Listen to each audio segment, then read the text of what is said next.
Renewable energy पर आप सुन रहे थे केंद्रीय मंत्री अनुराग ठाकुर को। एक और बड़ी खबर इस बीच, पीएम मोदी की केंद्रीय मंत्रियों को सलाह, भारत इंडिया विवाद पर न बोलने की हिदायत दी गई है।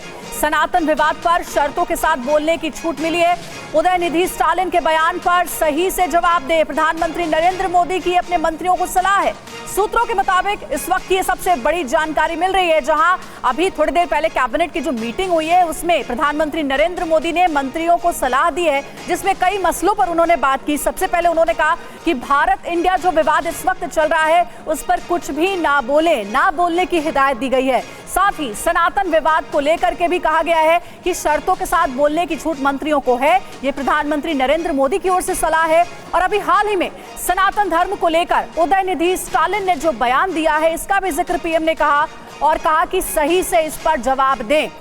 तो ये बहुत बड़ी खबर, आपको बता दें कि प्रधानमंत्री नरेंद्र मोदी की ओर से एक बैठक करके मंत्रियों को कुछ जरूरी बातें कही गई हैं कि आखिर जो इस वक्त कुछ विवाद चल रहे हैं, मसलन इंडिया बनाम भारत और सनातन धर्म को लेकर के उदयनिधि स्टालिन का जो बयान है, इसको लेकर के मंत्रियों से कई बातें पीएम मोदी ने की हैं। ज्यादा जानकारी के साथ हमारे सहयोगी आनंद पांडे हमारे साथ जुड़ गए, उनसे बात करते हैं। आनंद, क्या कहा गया है? पीएम मोदी की ओर से मंत्रियों को कई हिदायतें दी गई हैं।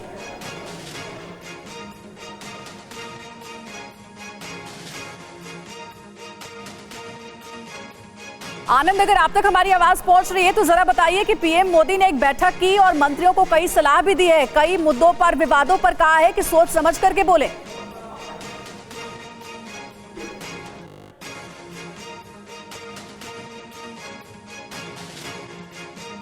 कोशिश कर रहे हैं हमारे संवाददाता के साथ हमारा संपर्क हो और उनसे डिटेल इंफॉर्मेशन ले इस पूरी खबर पर।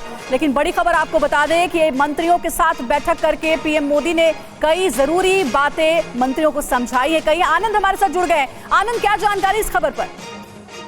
जी बिल्कुल, G20 की बैठक होने जा रही है, उसको लेकर प्रधानमंत्री ने तमाम हिदायतें आज की जो काउंसिल ऑफ मिनिस्टर्स की बैठक थी उसमें दी है। प्रधानमंत्री ने ये कहा है कि जो भी जिस मंत्री की ड्यूटी जिस विदेशी राष्ट्राध्यक्ष के साथ लगी है उसको रिसीव करने के लिए समय से एयरपोर्ट पे पहुंचे और साथ ही साथ जिस देश का वो राष्ट्राध्यक्ष है उसके बारे में, वहाँ के खान पान, रहन सहन, संस्कृति के बारे में भी जानकारी ले ले। और साथ ही साथ प्रधानमंत्री ने ये भी कहा है कि भारत का जो विवाद चला, भारत बनाम इंडिया, उसको लेकर बयानबाजी से परहेज करे।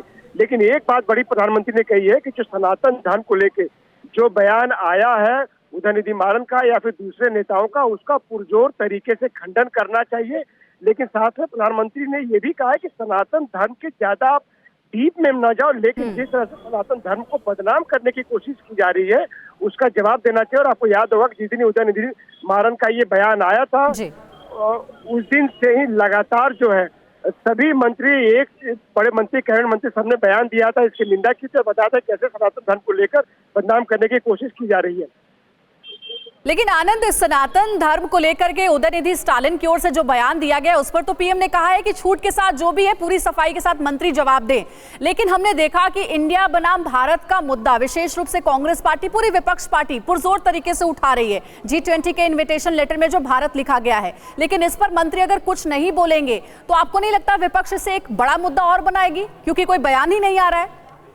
ये देखिए, अभी देश की प्रायोरिटी क्या है? अभी देश की प्रायोरिटी है, हर भारतीय की प्रायोरिटी है, हर नेता मंत्री की प्रायोरिटी है कि G20 का जो आयोजन है वो सफल आयोजन होना चाहिए। ऐसे में अगर इंडिया बनाम भारत का विवाद तूल पकड़ता है तो G20 को लेकर गलत मैसेज जाएगा। तो ऐसे में हमारा सारा फोकस जो है G20 को लेकर होना चाहिए। जो विदेशी राष्ट्राध्यक्ष आ रहे हैं उनको रिसीव करने के लिए होना चाहिए। उनके सामने भारत की संस्कृति, कल्चर, सभ्यता को बेहतर तरीके से पेश किया जाना चाहिए। साथ ही साथ जो सरकार ने काम किया, खासतौर से जो स्वच्छता और जैसे जो सामाजिक आंदोलन देश में चले हैं जिसका असर देखने को मिला, वो विदेशी राष्ट्राध्यक्ष देखे तो प्रधानमंत्री ने उसको लेकर मंत्रियों को कहा है और कहा है कि इंडिया बनाम भारत के विवाद में ना पड़े, उसमें बयान ना दे। हाँ, ये जरूर है, अगर सनातन को लेकर कोई ऐसी बातें करता है तो उसका पुरजोर जवाब दिया जाना चाहिए।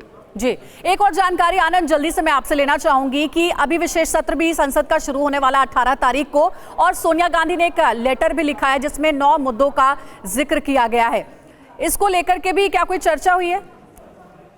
देखिए, सोनिया गांधी ने जो खत लिखा है, सरकार के सूत्रों का ये कहना है कि जो विशेष सत्र सरकार ने बुलाया है 18 तारीख से जो शुरू होने जा रहा है उसका पहले से ही एजेंडा लगभग तय है। लेकिन सरकार ने जो एजेंडा तय किया वो जल्दी में विपक्ष के नेताओं को भी को भी बताया जाए। ठीक है आनंद, बहुत शुक्रिया हमारे साथ जुड़ने के लिए और पूरी जानकारी देने के लिए। तो देखिए बहुत ही बड़ी खबर सामने आ रही है कि प्रधानमंत्री नरेंद्र मोदी ने G20 से पहले एक बैठक की अपने मंत्रियों के साथ, जिसमें कई जरूरी बातें मंत्रियों को कही गई। मसलन जो इस वक्त देश में विवाद चल रहे हैं उसको लेकर के भी सोच समझ करके मंत्रियों को जवाब देना है, इसके बारे में पीएम की ओर से विशेष रूप से कहा